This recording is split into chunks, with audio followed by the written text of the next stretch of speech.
आज हम भारत के उन यूट्यूबर्स की कहानी पर गौर करेंगे जो बहुत ही साधारण घरों से निकलकर डिजिटल दुनिया में फर्श से अर्श तक पहुंचे हैं।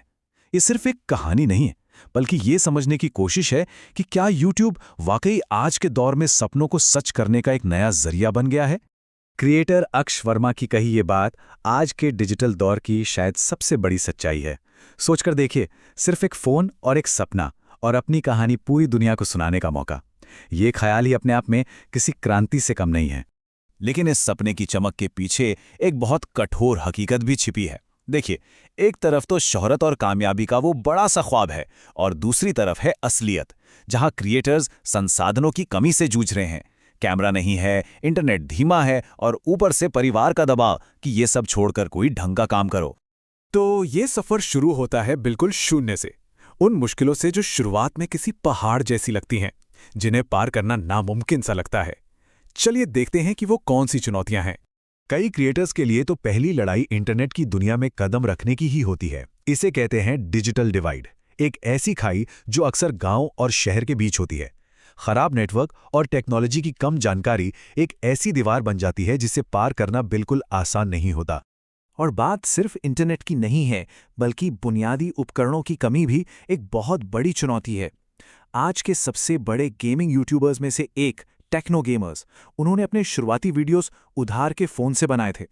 ये इस बात का सबूत है कि शुरुआत में आपका जुनून ही आपका सबसे बड़ा और कीमती संसाधन होता है।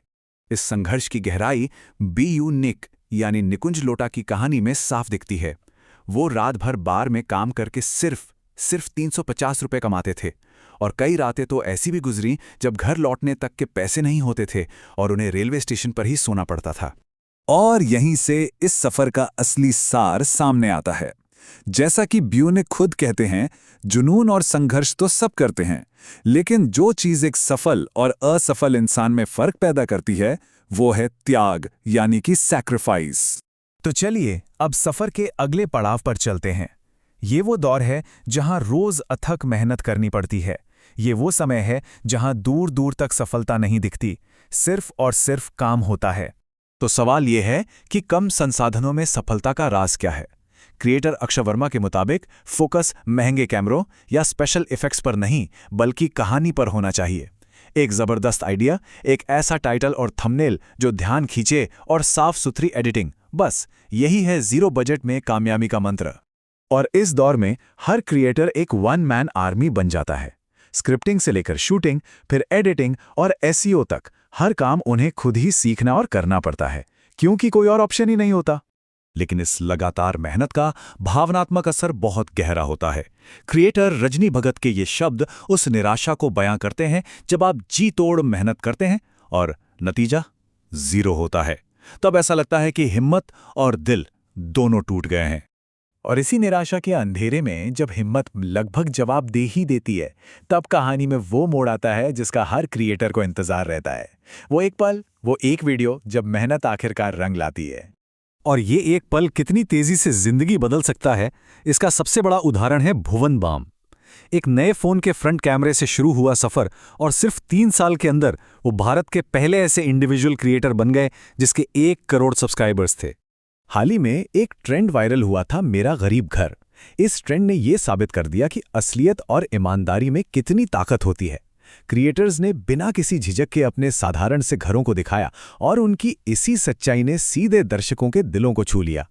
लेकिन इस ट्रेंड के पीछे एक बहुत सोची समझी रणनीति है।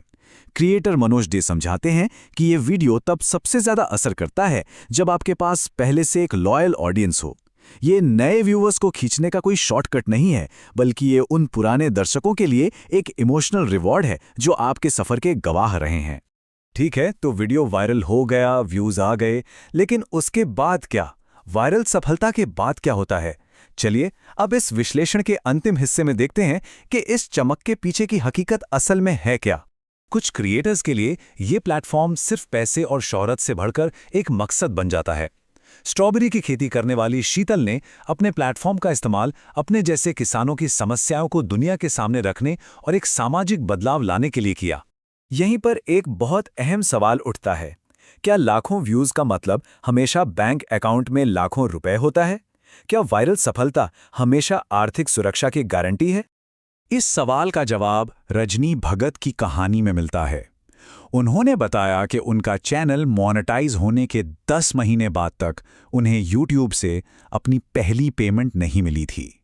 ये ऑनलाइन शोहरत और असल आमदनी के बीच की कड़वी सच्चाई को दिखाता है। तो आखिर में सवाल यही रह जाता है कि इस पूरी क्रिएटर इकोनॉमी में जुनून आपको आगे बढ़ाने वाला ईंधन है या फिर वो कीमत है जो आपको हर कदम पर चुकानी पड़ती है? और इसका जवाब शायद हर क्रिएटर के लिए अलग है।